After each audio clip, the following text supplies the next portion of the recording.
Well, those were some thunderstorms, torrential downpours. We have made up our September rainfall deficit in just one afternoon. Chief Meteorologist Mike Burris says some areas of St. Johns County and Glynn County in Georgia picked up 6 inches of rain, 4.44 inches officially at the Jacksonville International Airport, and anywhere between 2 and 5 over northeast Florida. Standing water causing travel problems during the peak of the afternoon rush hour, and what looked to be a tornado, a land spout ultimately by the National Weather Service survey team as they were looking in Clay County. This was between Middleburg and Lake Asbury. No damage to report and no injuries, thankfully.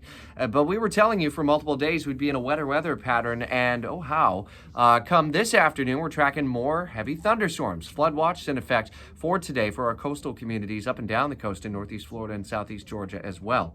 When the pattern changes somewhat, updated in the first alert 5-day forecast as we plan out the upcoming weekend. Other big stories we're following for you today: the arrest of a man in Jacksonville and facing multiple sex crimes against kids, his connection to youth groups and children's health in Jacksonville, updated now at WOKV.com, one of our top local stories that we're following for you.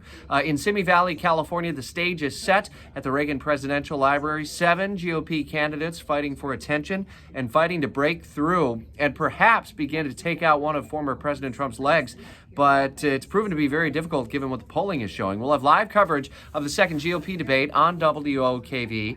The debate begins at 9. Our coverage begins at 7 o'clock, and we'll be on the air with coverage on your smart speaker throughout, led by Fox's Jared Halpern, an alum of WOKV Radio here in Jacksonville, by the way, and a number of other storylines that are making news for you this morning. Continuing coverage of the fight in Jacksonville over funding, with several priorities of Mayor Donna Deegan getting through City Council. Now a spending plan is in place, $1.7 billion.